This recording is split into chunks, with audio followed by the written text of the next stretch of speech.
António Silva regressou a casa sem avisar. Ninguém, absolutamente ninguém, sabia que ele estava de volta. A quinta no Alentejo estava mergulhada no mesmo silêncio profundo e pesado que a assombrava há 18 meses. O som dos pneus do seu carro no caminho de Gravilha fora o único ruído a perturbar a paz rural, um som que morreu assim que o motor se calou. Ao entrar, a ausência de som era quase física, um manto que sufocava. Mas, então, no meio daquela quietude sepulcral, ouviu algo. Eram sons ténues, quase imperceptíveis, vindos de algures do interior da vasta casa. O seu coração, adormecido pela exaustão da viagem e pela resignação da dor, começou a bater descontroladamente, um tambor selvagem no peito. O que seria? Um rádio esquecido. Um empregado. Não, o som tinha uma qualidade diferente, uma melodia que a sua memória mal se atrevia a reconhecer. Avançou pelo corredor de mármore frio, seguindo o ruído, sentindo as mãos a tremer de uma forma que não sentia desde a chamada que mudara a sua vida. O som vinha da cozinha. Empurrou a porta de madeira maciça e o que viu fez o seu coração parar. António Silva era um bilionário. Um magnata do imobiliário de luxo em Lisboa, um homem que se fizera a si mesmo. Transformava edifícios devolutos em torres de luxo que valiam centenas de milhões. Tudo em que tocava transformava-se em ouro. Mas o dinheiro não podia trazer de volta o que ele perdera. A sua mulher, Maria Costa, morrera num acidente de viação numa zona nobre de Lisboa. Um condutor embriagado passou um sinal vermelho. Ela partiu instantaneamente. António estava no Dubai a fechar um negócio de 200 milhões de euros quando recebeu a chamada. No funeral dela, algo se partiu dentro das suas 3 filhas. Mariana, Matilde e Mia, de 4 anos, trigêmeas idênticas, caracóis loiros como o mel, olhos verdes como os da mãe. Deixaram de falar, as 3. Ao mesmo tempo. Mariana costumava recitar cantigas de embalar com uma doçura que derretia o coração. Matilde perguntava o porquê de tudo, com uma curiosidade insaciável. Mia cantava canções inventadas no banho, enchendo a casa de alegria. Agora, nada. Silêncio. 18 meses de silêncio absoluto. Nem palavras, nem risos, nem choro audível. Apenas 3 meninas de mãos dadas, a olhar para o vazio como pequenos fantasmas. António gastou milhões a tentar consertá-las. Psicólogos infantis dos melhores hospitais, especialistas de Londres, terapia atrás de terapia. Levou-as à Disneyland, à praia, à serra. Comprou-lhes cachorrinhos, construiu-lhes uma casa na árvore. Nada resultou.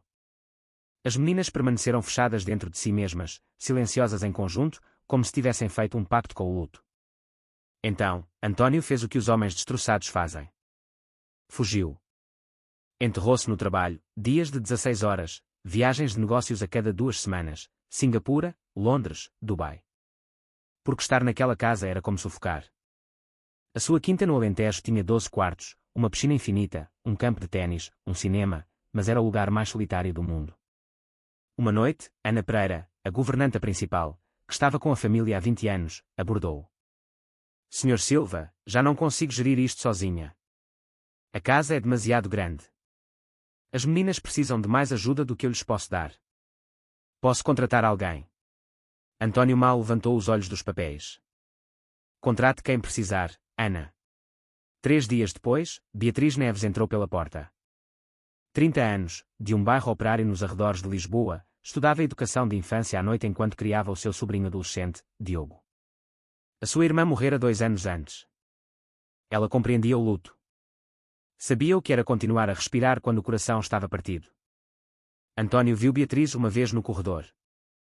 Ela carregava produtos de limpeza. Acenou com a cabeça. Ele nem sequer olhou para ela. Mas as suas filhas repararam. Beatriz não tentou consertá-las. Não as forçou a falar ou a sorrir. Apenas aparecia, todos os dias, a dobrar a roupa, a cantarolar hinos antigos enquanto trabalhava, a limpar os seus quartos, a estar presente. E, lentamente, as meninas começaram a aproximar-se. Na primeira semana, Mariana observava da porta enquanto Beatriz fazia as camas, depois Matilde, depois Mia. Na segunda semana, Beatriz cantarolava suavemente enquanto organizava os brinquedos. Mia aproximou-se sorrateiramente, apenas a ouvir. Na terceira semana, Mariana deixou um desenho a lápis de cera na roupa limpa, uma borboleta amarela. Beatriz pegou nele como se fosse precioso. Sorriu e colou-o na parede. Isto é lindo, querida, sussurrou ela. E os olhos de Mariana brilharam, só um pouco. Semana após semana, algo estava a acontecer. Algo silencioso, algo sagrado. Algo que António nunca viu porque nunca estava em casa. As meninas começaram a sussurrar a Beatriz, depois a falar em frases, depois a rir enquanto ela dobrava as toalhas. Ao fim de 6 semanas, estavam a cantar outra vez. Beatriz não o anunciou. Apenas as amou com suavidade e paciência, como quem rega um jardim e confia que Deus trará o crescimento. António não fazia ideia de que as suas filhas estavam a voltar à vida. Ele estava em Singapura, a fechar um negócio gigantesco. Exausto, estressado. Não era suposto voltar para casa nos 3 dias seguintes. Mas algo dentro dele disse-lhe para ir. Não ligou a avisar. Apenas marcou um voo e partiu. Quando atravessou a porta da frente, a casa estava silenciosa. Como sempre. Ele não esperava nada de diferente. Mas então ouviu algo. Sons. O peito apertou-se-lhe. Ficou imóvel na entrada, a ouvir. Não podia ser. A casa estivera silenciosa durante 18 meses, mas os sons eram reais. Risos. Risos de crianças. As mãos de António começaram a tremer. O coração batia com força. Ele não compreendia. Moveu-se em direção ao som, pelo corredor, mais depressa.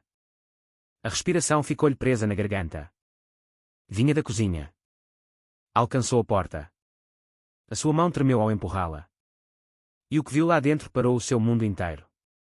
A luz do sol entrava pelas janelas da cozinha, brilhante, quente, o tipo de luz que faz tudo parecer vivo. Mia estava sentada nos ombros de Beatriz, as suas mãozinhas entrelaçadas no cabelo da mulher, a rir-se incontrolavelmente. Mariana e Matilde estavam sentadas, descalças, na bancada junto ao lava-loiça, com as pernas a balouçar, os rostos a brilhar.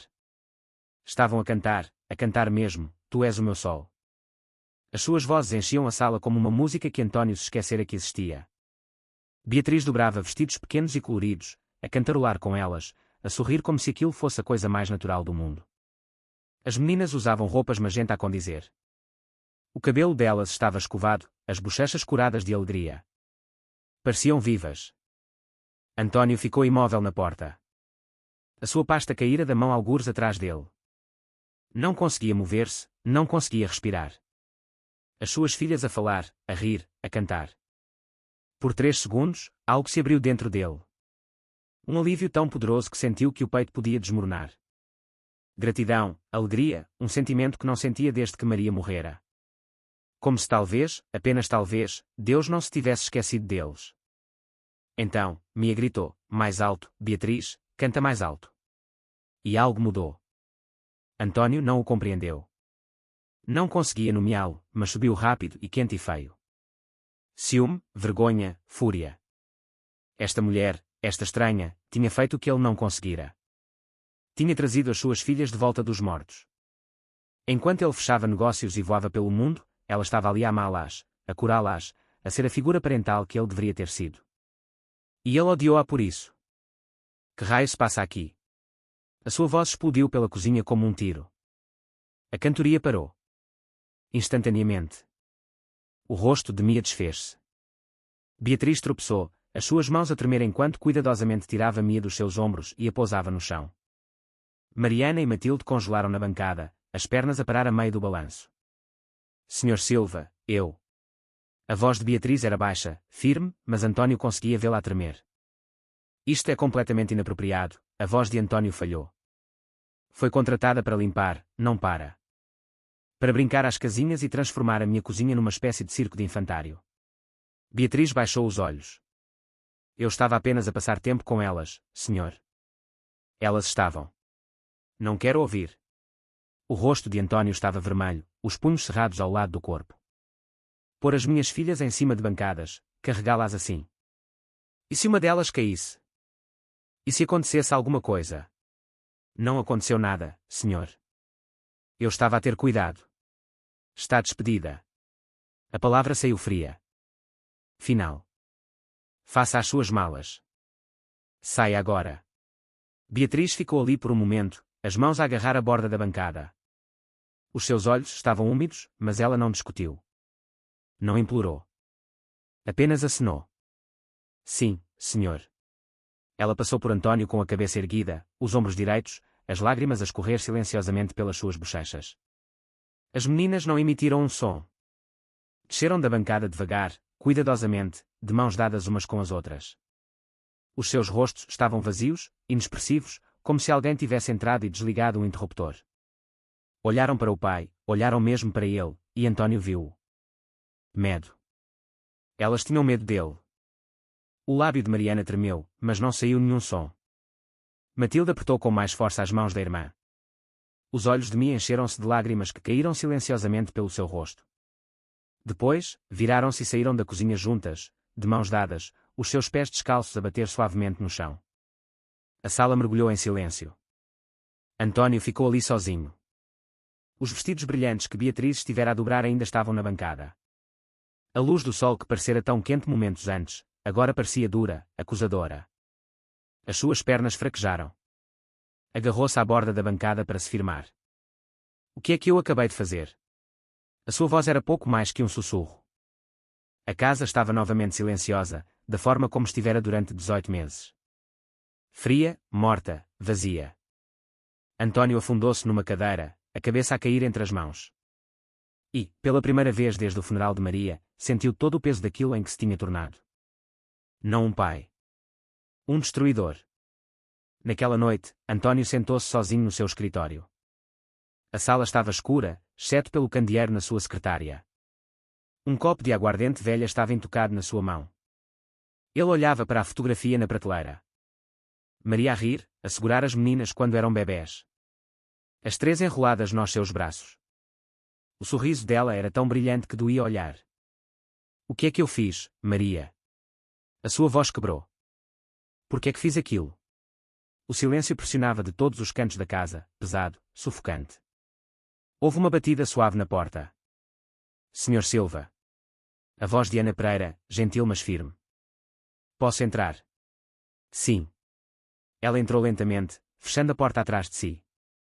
Desta vez não trouxe chá, não se sentou. Apenas ficou ali, de braços cruzados, a olhá-lo da forma como uma mãe olha para um filho que fez algo terrivelmente errado. Elas estavam a falar, Senhor Silva. António levantou os olhos.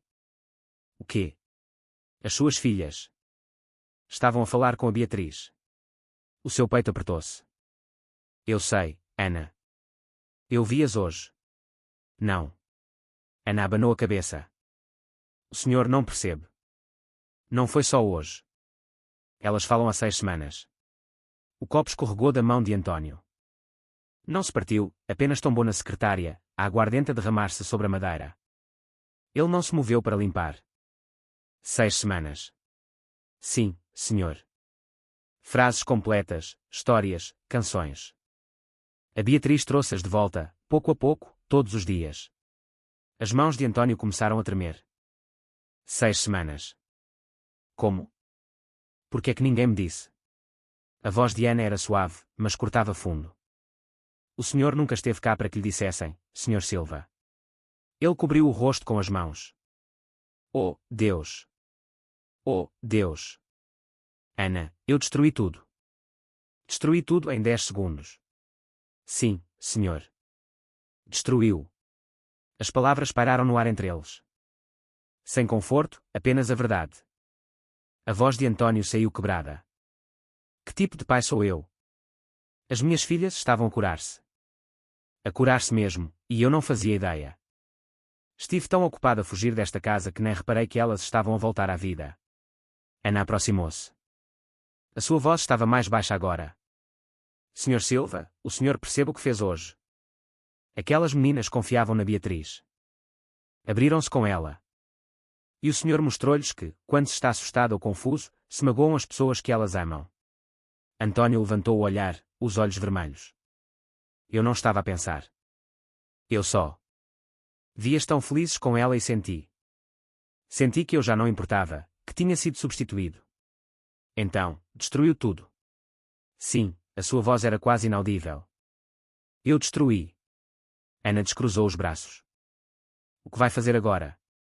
Preciso de pedir desculpa à Beatriz. Às meninas. Preciso de consertar isto.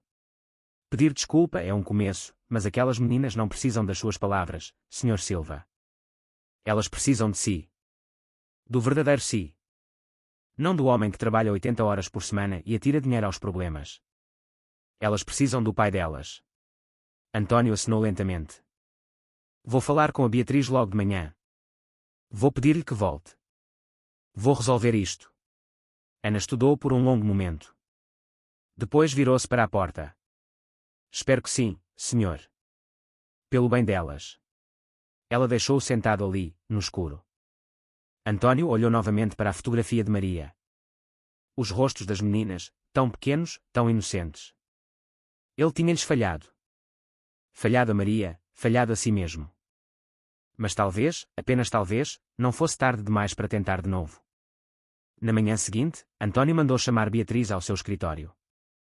Ela entrou silenciosamente, de cabeça baixa, as mãos entrelaçadas à sua frente. Usava o mesmo uniforme, a mesma dignidade, mas algo nos seus olhos tinha mudado. Sente-se, Beatriz. Ela sentou-se na beira da cadeira, de costas direitas, à espera. António limpou a garganta. Beatriz, quero pedir desculpa.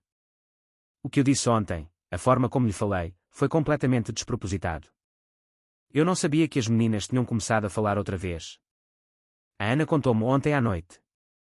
Eu estava errado. Beatriz não disse nada. Você não estava a ser inapropriada. Estava a cuidar delas de uma forma que eu, a sua voz vacilou, de uma forma que eu não conseguia. E lamento sinceramente. Ela levantou o olhar. Os seus olhos estavam calmos, claros. Posso falar livremente, Sr. Silva? Claro. O senhor não me despediu apenas ontem. O senhor humilhou-me. À frente de 3 meninas que confiavam em mim. Mostrou-lhes que pessoas como eu importam. Que quando se está confuso ou assustado, se magoam as pessoas. António estremeceu. Beatriz levantou-se. Eu sei o meu lugar, senhor. Sou a empregada. Limpo. Dobro a roupa. Mas aquelas meninas. Elas tornaram-se o meu coração. E o senhor partiu isso à frente delas. Beatriz, por favor. Eu vou voltar, Sr. Silva. Não porque me está a despedir. Mas porque não consigo ficar num lugar onde o amor é punido. Ela caminhou até à porta. António levantou-se. Por favor, as minhas filhas precisam de si. Beatriz virou-se, a mão na maçaneta. As suas filhas precisam do pai delas, Sr. Silva. Talvez comece por aí. E depois ela desapareceu. Ana encontrou António ainda sentado à sua secretária 1 hora depois. Ela não vai voltar, pois não, disse ele sem levantar os olhos. Não, senhor, não vai. António bateu com o punho na secretária. Eu sei, Ana. Eu sei que estraguei tudo. Ana cruzou os braços. Então vá atrás dela. Como? Da mesma forma que persegue os seus negócios. Com humildade e rapidez. António olhou para ela, olhou mesmo para ela. Depois levantou-se. Onde é que ela mora? Ana hesitou. Sr. Silva, por favor. Ana, preciso de tentar. Ela suspirou. Num bairro operário nos arredores de Lisboa. Vou buscar-lhe a morada. António conduziu até à cidade naquela tarde. A morada levou a um prédio de apartamentos modesto numa rua estreita, passeio rachado, tinta desbotada. Um mundo à parte do Alentejo. Subiu as escadas até ao 3º andar e bateu. Um rapaz adolescente abriu a porta, alto, olhos desconfiados. Ele olhou António de cima a baixo, o fato caro, os sapatos polidos, e o seu maxilar contraiu-se. Sim. Procura Beatriz Neves. Ela mora aqui. A expressão do rapaz endureceu. Quem pergunta? O meu nome é António Silva. Eu sou. Eu era o empregador dela. Preciso de falar com ela. Você é o tipo que a despediu. A garganta de António apertou-se. Sim. Cometi um erro. Preciso de pedir desculpa. O rapaz deu um passo em frente, bloqueando a porta. Você fê-la chorar, meu. Envergonhou-a à frente de umas miúdas. E agora aparece aqui a pensar que pode simplesmente consertar tudo. Eu sei que a magoei. É por isso que estou aqui. Por favor, 5 minutos. Ela não o quer ver. Por favor. A porta fechou-se. António ficou ali a olhar para a tinta a descascar, as mãos cerradas em punhos, depois relaxadas. Nunca fora rejeitado assim. Nunca tivera uma porta fechada na cara. No seu mundo, o dinheiro abria tudo. Ali, não significava nada. Tentou novamente no dia seguinte. Ana tinha-lhe dado outra morada, a casa da irmã de Beatriz, Sandra, numa zona mais humilde na margem sul do Tejo. Outro prédio modesto, outro bairro onde o seu fato o fazia destacar-se como se não pertencesse ali. Bateu. Uma mulher na casa dos 40 abriu a porta. Um bebê na anca. Parecia exausta. Posso ajudá-lo? Procura Beatriz Neves. Disseram-me que ela poderia estar aqui. O rosto da mulher mudou. Reconhecimento, depois algo mais frio. Você é o rico que gritou com ela. António baixou a cabeça. Sim. Preciso de falar com ela, de pedir desculpa. Ela não quer falar consigo. Por favor, deixe-me apenas explicar. Beatriz, a mulher chamou por cima do ombro. Está aqui alguém para ti. Passos. Depois, Beatriz apareceu na porta, atrás da irmã. Quando viu António, o seu rosto ficou imóvel. O que quer, Sr. Silva? Falar, por favor. Não há nada para falar. Beatriz, eu sei que o que fiz foi errado. Sei que a magoei. Mas as minhas filhas. Elas falam desde que você partiu. Voltaram àquele silêncio. Eu destruí a única coisa boa que lhes aconteceu desde que a mãe delas morreu. O maxilar de Beatriz contraiu-se. Isso não é responsabilidade minha. Eu sei. Eu sei que não é. Mas não estou aqui como seu chefe. Estou aqui como um pai que falhou aos seus filhos e que está a implorar por ajuda. Beatriz desviou o olhar, os olhos úmidos. António meteu a mão no casaco e tirou uma pequena caixa de cartão. As suas mãos tremiam enquanto a estendia. As meninas fizeram isto. A Ana encontrou escondido na sala de brincar delas. Beatriz hesitou. Depois pegou nela. Abriu-a lentamente. Lá dentro estavam 3 desenhos, cada um com uma legenda em caligrafia trêmula. Para a Beatriz, uma borboleta amarela, um arco-íris, um coração com bonecos de palitos de mãos dadas. E, por baixo deles, um pedaço de papel dobrado. Beatriz desdobrou. As palavras estavam escritas a lápis de cera, grandes e irregulares. Por favor, volta. Nós amamos-te. A mão de Beatriz foi à boca. As lágrimas escorreram-lhe pelas bochechas. Elas desenharam isto para si, disse António baixinho. Todas as noites antes de dormir. A Ana encontrou-os debaixo da almofada da Mariana. Beatriz apertou a caixa contra o peito, os ombros a tremer. A voz de António quebrou. Não lhe peço que me perdoe. Peço-lhe que as salve, porque eu não consigo. Beatriz ficou ali, a segurar a caixa, as lágrimas a escorrer-lhe pelo rosto. Não as limpou. Apenas ficou ali, a olhar para os desenhos como se eles lhe estivessem a partir o coração novamente. António esperou. Não pressionou. Não falou. Pela primeira vez em anos, apenas esperou. Finalmente, Beatriz levantou o olhar. A sua voz saiu embargada pela emoção. Sr. Silva. António. O que o senhor fez magoou. Não apenas a mim. A elas. Eu sei. Fê-las sentir que gostar de mim era errado. Que ser feliz era algo de que se deviam envergonhar. A garganta de António apertou-se. Eu estava zangado comigo mesmo, não consigo. Vi-as vivas outra vez e percebi, a sua voz quebrou, percebi que uma estranha tinha feito o que o próprio pai delas não conseguiu. E em vez de estar grato, destruí tudo. Beatriz limpou os olhos com as costas da mão. O senhor percebe o que foi preciso para aquelas meninas confiarem em mim, para se abrirem. Elas estiveram em silêncio durante 18 meses. E num momento, o senhor ensinou-lhes que as pessoas se vão embora. Que o amor é seguro. Passarei o resto da minha vida a corrigir isso. Juro-lhe. Ela olhou novamente para os desenhos. A borboleta da Mariana, o arco-íris da Matilde, os bonecos de palitos da Mia de mãos dadas. A sua irmã aproximou-se, o bebê ainda na anca. Beatriz, tu não lhe deves nada. Eu sei. A voz de Beatriz era pouco mais que um sussurro. Mas eu devo-lhes a elas. Ela olhou de volta para António. Se eu voltar. E quero dizer, se. As coisas mudam completamente. Qualquer coisa. Diga o que for, não pode continuar a trabalhar 80 horas por semana. Não pode continuar a voar pelo mundo a cada 2 semanas enquanto as suas filhas crescem sem si. Se eu as vou ajudar a curar, o senhor tem de fazer parte disso. Fazer parte a sério. António acenou. Vou reestruturar tudo. Trabalhar a partir de casa. Cortar nas viagens. Não estou a falar de cortar, Sr. Silva. Os olhos de Beatriz estavam firmes agora. Estou a falar de aparecer. De estar lá para o pequeno almoço, para a hora de deitar, para os dias difíceis em que elas choram e sabem porquê. Não pode consertar isto à distância. Eu compreendo. Será que compreende? Ela aproximou-se. Porque eu não vou voltar só para o ver partir-lhes o coração outra vez.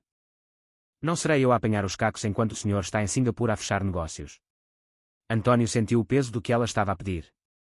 A sua vida inteira, tudo o que ele construíra, tudo o que se tornara, girava em torno do trabalho, do sucesso, do controlo. E ela estava a pedir-lhe para largar tudo. Não sei se sei como fazer isso, admitiu ele baixinho. Não sei como simplesmente parar. A expressão de Beatriz suavizou-se, só um pouco. Então aprende.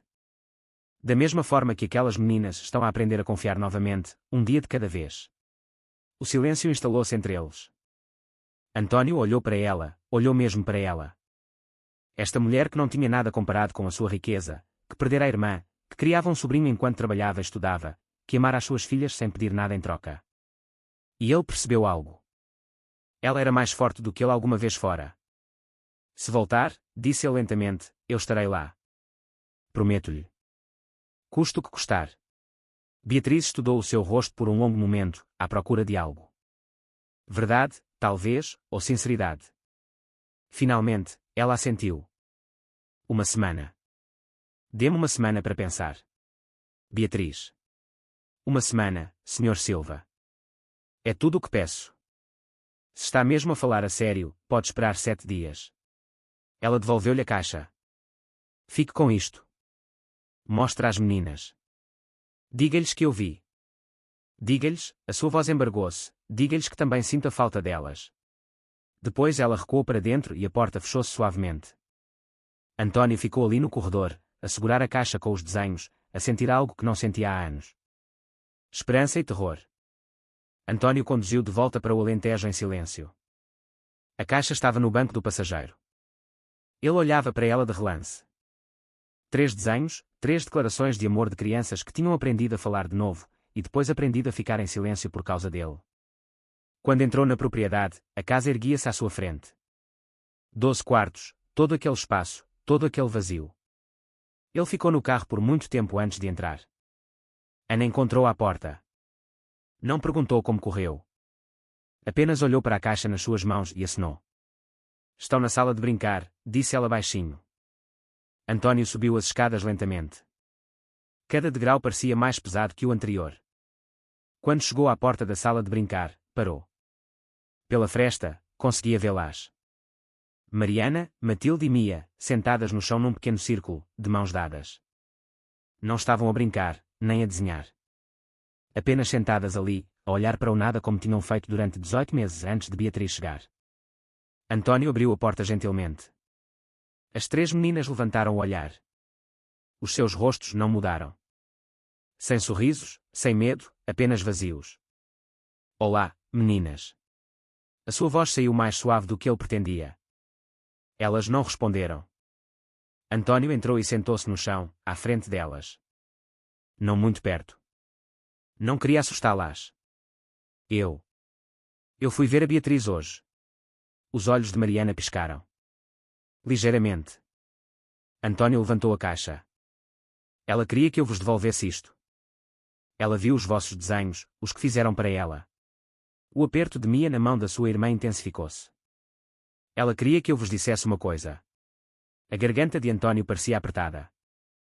Ela disse que também sente a vossa falta. O lábio de Matilde tremeu, mas ela não emitiu nenhum som. António pousou a caixa entre eles. Eu sei que estraguei tudo. Sei que vos assustei. E sei, ele fez uma pausa, a voz a quebrar, sei que não tenho sido o pai que vocês precisavam. Não desde que a vossa mãe morreu. Silêncio. As meninas apenas o encaravam com aqueles grandes olhos verdes. Os olhos de Maria. Eu estava tão assustado depois de a perdermos, continuou António, a sua voz pouco acima de um sussurro. Eu não sabia como estar aqui sem ela. Não sabia como vos ajudar. Então, fugi. Trabalhei. Convenci-me de que se conseguisse ganhar dinheiro suficiente, comprar coisas suficientes, contratar pessoas suficientes, talvez pudesse consertar o que estava partido. Mariana piscou. Uma única lágrima rolou pela sua bochecha. Mas não posso consertar isto com dinheiro. Sei isso agora. E lamento tanto, tanto. Os ombros de Mia começaram a tremer. Ela estava a chorar silenciosamente, da forma como chorara durante 18 meses. Os próprios olhos de António ardiam. Não sei se a Beatriz vai voltar. Mas sei disto, eu vou mais embora. Vou ficar aqui convosco. Porque vocês são mais importantes do que qualquer negócio, qualquer edifício, qualquer quantia de dinheiro no mundo. Ele estendeu a mão lentamente, a palma aberta, à espera. Por um longo momento, nada aconteceu. Então, Mariana largou as mãos da sua irmã. Rastejou para a frente, devagar, cuidadosamente, como se não tivesse a certeza de que era seguro, e pegou na mão do seu pai. O peito de António abriu-se. Ele puxou-a para perto, e ela enterrou o rosto no seu ombro, ainda em silêncio, mas a segurá-lo. Depois veio a Matilde. Depois a Mia. As três pressionadas contra ele, a chorar sem som, os seus pequenos corpos a tremer. António envolveu-as com os braços e segurou-as como deveria ter feito desde o início. Estou aqui, sussurrou ele. Estou aqui agora. Prometo. Pela primeira vez em 18 meses, António Silva ficou. Não verificou o telemóvel, não pensou no trabalho, não fugiu. Apenas abraçou as suas filhas e permitiu-se sentir tudo o que tinha estado a evitar, o luto, a culpa, o amor desesperado e doloroso por estas três pequenas almas que mereciam muito mais do que ele lhes tinha dado. E, naquele momento, algo mudou. António cumpriu a sua promessa. Cancelou a sua viagem a Londres, adiou reuniões, disse à sua assistente para limpar a sua agenda para as 2 semanas seguintes. Pela primeira vez em 18 meses, ele estava em casa. Fazia o pequeno almoço, sentava-se com as meninas enquanto elas comiam. Elas mal tocavam na comida, em silêncio, mas não se iam embora. Isso parecia um progresso. Leu para elas naquela noite, sentado no chão do quarto delas com um livro de imagens sobre borboletas, as favoritas de Maria. As meninas sentaram-se nas suas camas, a observá-lo, sem sorrir, sem falar, mas a ouvir. Quando terminou, deu um beijo de boa noite a cada uma. Amo-vos, sussurrou ele. Amo-vos tanto. Elas não responderam, mas Mariana apertou a sua mão, apenas uma vez. Passaram-se 3 dias assim. António ficou. Tentou. Apareceu a cada refeição, brincou com elas no quintal, sentou-se com elas durante as horas silenciosas. Mas faltava algo. As meninas estavam lá fisicamente, mas não estavam presentes. Moviam-se pela casa como sombras, silenciosas, cuidadosas, como se estivessem à espera de algo ou de alguém. No quarto dia, António encontrou a Mia sentada junto à porta da lavandaria. Ela segurava algo, um pequeno pedaço de tecido, um dos vestidos magenta que usara no dia em que ele explodira. O dia em que Beatriz partiu. Mia pressionou-o contra o rosto. Os seus ombros tremiam. O coração de António partiu-se. Ajoelhou-se ao seu lado. Mia, querida. Ela não olhou para ele, apenas continuou a segurar aquele vestido, a chorar sem som. Queres que a Beatriz volte? Mia acenou que sim. António sentiu o peito apertar. Estou a tentar, querida. Estou a tentar trazê-la de volta. Mia finalmente olhou para ele. Os seus olhos verdes estavam vermelhos, vazios, e António viu-o. Ela não acreditava nele. Naquela noite, António não conseguiu dormir. Ficou no corredor, do lado de fora do quarto das meninas, a ouvir. No início, não havia nada, apenas silêncio. Depois, ouviu sussurros. O seu coração parou. Aproximou-se, encostando o ouvido à porta. Achas que ela vai voltar? A voz de Mariana, tão pequena. Não sei, respondeu Matilde. O papá disse que está a tentar, disse Mia. Silêncio. Mas ele já disse isso antes, disse Mariana de novo. Disse que ia estar mais em casa. Ele disse muitas coisas. A mão de António agarrou a moldura da porta. Talvez ela não queira voltar. A voz de Matilde falhou. Talvez a tenhamos deixado demasiado triste. Nós não a deixamos triste, disse Mia. Foi o papá. As palavras atingiram-no como um soco no estômago. Tenho saudades dela. Mariana começou a chorar. Tenho tantas saudades dela. Eu também. Eu também. António ficou ali, congelado, a ouvir as suas filhas a chorar por outra pessoa, alguém que as amara melhor do que ele, alguém em quem confiavam mais. Deslizou pela parede e sentou-se no chão, a cabeça entre as mãos. Elas estavam a falar, mas não com ele. Tinham aprendido a confiar em Beatriz o suficiente para se abrirem, e ele destruíra isso tão completamente que mesmo agora, mesmo quando ele estava ali, a tentar, presente, elas ainda não acreditavam nele. E talvez tivessem razão para não acreditar. Pegou no telemóvel, olhou para o ecrã. Podia ligar a qualquer pessoa, resolver qualquer problema, mas isto não podia ser comprado, não podia ser negociado, não podia ser controlado. Passar a vida inteira a construir impérios, a ganhar negócios, a estar 3 passos à frente, mas perder a única coisa que importava. Não por não ter dinheiro suficiente, mas por não ter amor suficiente, tempo suficiente, presença suficiente. António ficou ali, naquele corredor escuro, a ouvir as suas filhas a chorar por outra pessoa. E, finalmente, compreendeu. Não conseguia resolver isto sozinho. Precisava de Beatriz. Não porque era conveniente, não porque era boa no seu trabalho. Porque as suas filhas precisavam dela e, talvez, apenas talvez, ele também precisasse. Levantou-se lentamente, limpou o rosto e tomou uma decisão. Amanhã, voltaria à margem sul. E, desta vez, não sairia de lá até que ela dissesse que sim. António apareceu no apartamento da irmã de Beatriz na manhã seguinte. Não tinham passado 7 dias. Tinham passado apenas 4, mas ele não podia esperar mais. Bateu, esperou, o coração a bater com força.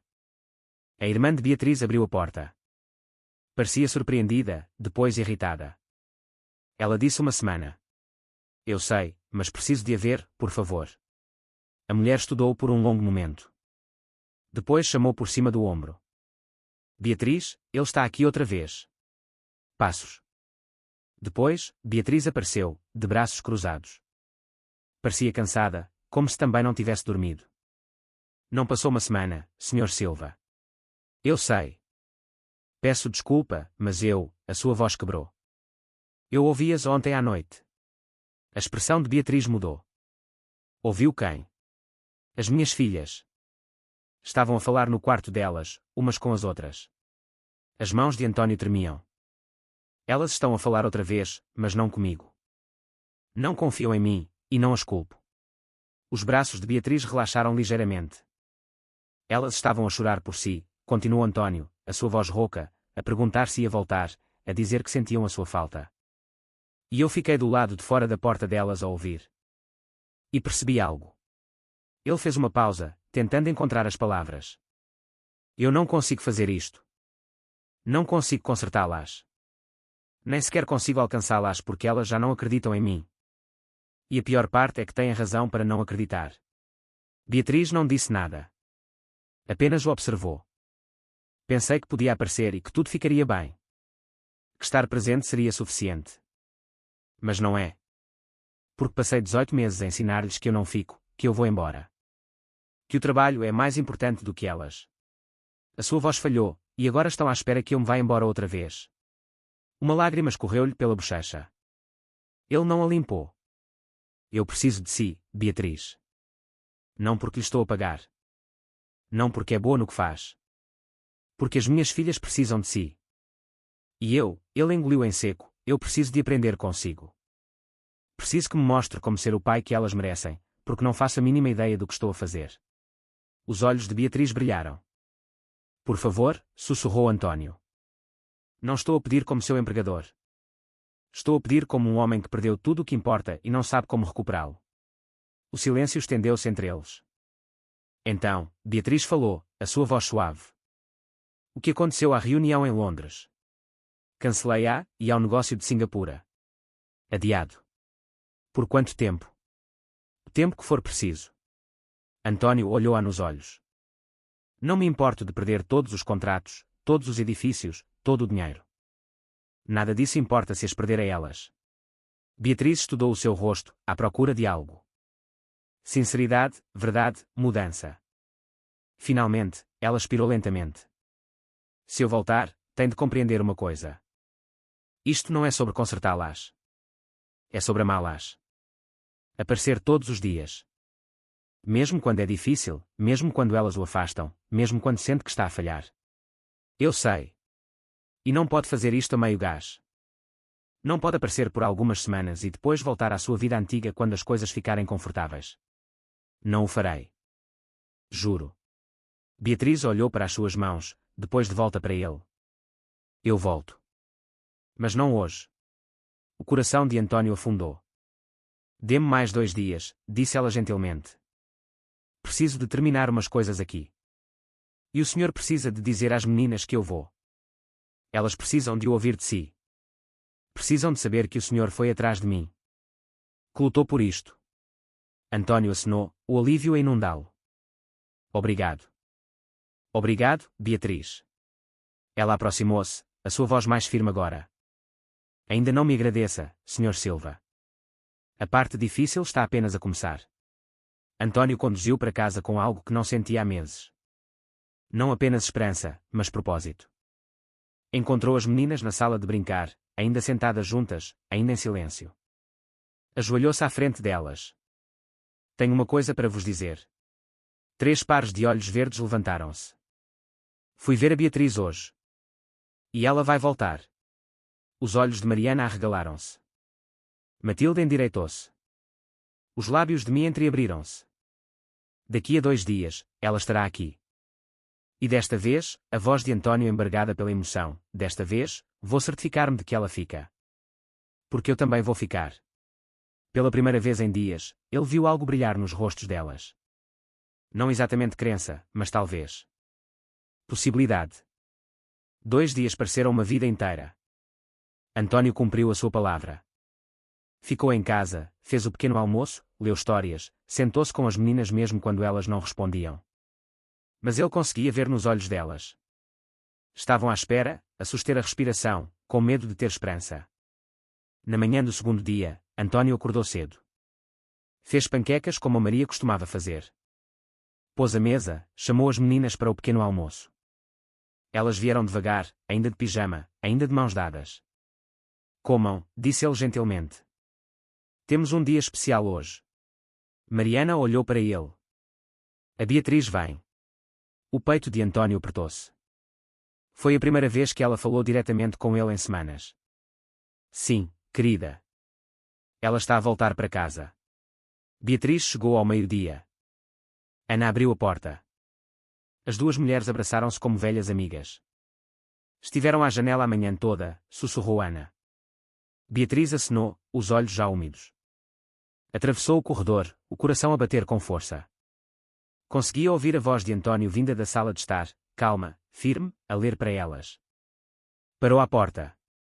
As meninas estavam sentadas no sofá, uma de cada lado de António. Ele tinha um livro aberto no colo. Não estavam a olhar para as páginas. Estavam a olhar para a porta, à espera. Beatriz entrou no seu campo de visão. Olá, minhas queridas. O tempo parou. Os olhos de Mariana arregalaram-se. Beatriz. A voz de Matilde falhou com a emoção. Beatriz. Mia saltou do sofá. Voltaste. As 3 correram. Chocaram contra Beatriz com tanta força que ela quase caiu para trás, mas agarrou-as, envolveu-as com os braços e segurou-as com força. Estavam a chorar, a falar umas por cima das outras. As palavras a saírem como se uma barragem se tivesse rompido. Pensávamos que tinhas ido para sempre. Tivemos tantas saudades tuas. O papá disse que vinhas, mas tínhamos medo que não viesses. Beatriz ajoelhou-se, puxando-as para mais perto. Estou aqui, minhas queridas. Estou aqui. Senti a vossa falta todos os dias. Vais ficar. Mariana afastou-se, o rosto molhado de lágrimas. Não te vais embora outra vez. Beatriz levantou o olhar, os seus olhos encontraram os de António do outro lado da sala. Ele ainda estava sentado no sofá, as lágrimas a escorrerem pelo rosto. Acenou uma vez.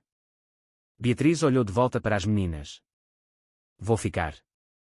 Prometo. Mia enterrou o rosto no ombro de Beatriz. Nós amamos-te. Eu também vos amo, queridas. Tanto. António observava do outro lado da sala. Se moveu, não interrompeu. Apenas observou as suas filhas a voltarem à vida nos braços de outra pessoa. E, pela primeira vez, não sentiu ciúmes. Sentiu gratidão. Porque aquilo era amor. Amor verdadeiro, do tipo que não exige crédito, que não precisa de reconhecimento. Apenas aparece e fica. Depois de um longo momento, Beatriz olhou para ele. Senhor Silva. António levantou-se, caminhou lentamente. Beatriz empurrou gentilmente as meninas. O vosso papá lutou muito para me trazer de volta. Ele foi à minha procura. Ele não desistiu. Mariana olhou para António. Olhou mesmo para ele. Fizeste. António ajoelhou-se ao lado delas. Fiz. Porque vos amo. E finalmente compreendo que vocês precisam de pessoas que apareçam, não de pessoas que enviam dinheiro ou compram coisas. Pessoas que ficam. Matilde estendeu a mão, pegou na mão dele. Depois Mariana pegou na outra. Mia envolveu os seus pequenos braços à volta do pescoço dele. E António Silva, o homem que construíra um império, que fechara negócios de 1.000 milhões de euros, que conquistara Lisboa, desmoronou-se completamente. Abraçou as suas filhas e chorou como não chorava desde que Maria morrera. Beatriz pousou a mão no ombro dele. Um toque gentil, uma promessa silenciosa. Vamos ultrapassar isto juntos. Naquela noite, a casa parecia diferente. Já não estava vazia, nem silenciosa. As meninas estavam na cozinha com Beatriz, a ajudá-la a fazer o jantar, a rir, a falar, a cantar enquanto mexiam. António ficou na porta a observar, e pela primeira vez em 2 anos, sentiu algo que pensava ter desaparecido para sempre. Paz. 6 meses depois, a casa já não parecia vazia. António reestruturou a sua vida inteira. Trabalhava a partir de casa 3 dias por semana. Acabaram-se os dias de 16 horas. Acabaram-se as viagens durante as semanas de aulas. Agora conhecia os professores das meninas, os nomes dos amigos delas, as canções que inventavam, os jogos que jogavam. Estava lá para o pequeno almoço todas as manhãs, para o jantar todas as noites, para as histórias de embalar, os pesadelos, os dias bons e os difíceis. Ele apareceu. E lentamente, tão lentamente, as suas filhas começaram a confiar nele novamente. Beatriz já não era apenas a empregada. Era família. As meninas chamavam-lhe Tia Beatriz. Jantava com eles, celebrava aniversários, rezava com elas antes de dormir. E António? Ele aprendeu com ela a ouvir sem tentar consertar tudo, a estar presente sem controlar, a amar sem condições. Numa noite de sábado, enquanto o sol mergulhava baixo sobre o Tejo, António encontrou-os a todos no jardim. Beatriz e as meninas estavam de joelhos na terra, a plantar algo, as mãos cobertas de terra, o riso a flutuar pelo ar quente. António aproximou-se. O que estamos a plantar? Mia levantou o olhar, o rosto brilhante. Girassóis, papá. Girassóis. Mariana acenou. A tia Beatriz disse que a mamã os adorava. António ajoelhou-se ao lado delas, a garganta apertada. Adorava. Adorava-os muito. Matilde pressionou cuidadosamente as sementes na terra. Porque é que ela os adorava, papá? António olhou para Beatriz. Ela sorriu gentilmente, encorajando-o. Ele virou-se de volta para as suas filhas. A vossa mãe costumava dizer que os girassóis se viram sempre para a luz. Não importa o quão escuro esteja, eles continuam a procurar o sol. Ela dizia que é assim que devemos viver. Sempre a virarmos-nos para a luz. Como nós, disse Mariana suavemente. Os olhos de António ardiam. Sim, querida. Como nós. Mia apontou para o céu. Papá, olha. Uma borboleta amarela tinha pousado num dos pacotes de sementes. As meninas ficaram em silêncio, a observá-la, as suas asas a abrirem-se e a fecharem-se lentamente na luz que se desvanecia. É a mamã, sussurrou Mia. Não é? A voz de Beatriz era gentil. Sim, querida. É ela a cuidar de vocês. Tão orgulhosa de quão fortes se tornaram. A borboleta levantou voo, circulou uma vez, e depois voou em direção ao pôr do sol. Mariana pegou na mão de António. Achas que ela sabe que estamos bem agora? António puxou-a para perto. Puxou as 3 para perto, a sua voz embargada pela emoção. Acho que ela sabe. Acho que ela esteve a observar este tempo todo, à espera que encontrássemos o nosso caminho de volta. Matilde olhou para ele. Vais ficar, papá. Ficar mesmo. Vou ficar, querida. Prometo. Não vou a lado nenhum. Nunca. Nunca. Mia encostou a cabeça ao peito dele. Ainda bem que a Beatriz voltou. Eu também, querida. Eu também. António olhou para Beatriz por cima das cabeças das meninas. Ela estava a limpar as lágrimas dos olhos. Obrigado, articulou ele sem som. Ela abanou a cabeça gentilmente. Não, graças a Deus. E António compreendeu. Isto não era sobre ele ou Beatriz ou mesmo as meninas. Era sobre a graça. O tipo de graça que aparece quando se está destroçado. O tipo que entra no silêncio e tira canções. O tipo que não desiste mesmo quando já desistimos de nós mesmos. O sol desapareceu atrás do horizonte. O jardim encheu-se de uma luz dourada. E pela primeira vez desde que Maria morrera, António Silva sentiu-se completo. Não porque tudo estivesse perfeito, mas porque ele estava finalmente onde deveria estar. Presente, grato, em casa. Mariana olhou para o céu a escurecer. Os girassóis vão crescer, certo, papá? António beijou o topo da sua cabeça. Sim, querida. Vão crescer. E quando crescerem, vão virar-se para a luz. Tal como a tua mãe disse. Tal como nós, repetiu Matilde. Tal como nós, sussurrou António. E, naquele momento, rodeado pelas suas filhas, ao lado da mulher que os salvara a todos, António finalmente compreendeu o que a sua mulher tentara ensinar-lhe desde sempre. A verdadeira riqueza não é o que se constrói. É quem nos tornamos. E a coisa mais valiosa nesta vida não é o sucesso, nem o dinheiro, nem o poder. É o amor que fica. Mesmo no silêncio, mesmo no escuro, o amor que fica. Pois, que aproveita ao homem ganhar o mundo inteiro, se perder a sua alma. Mateus 16:26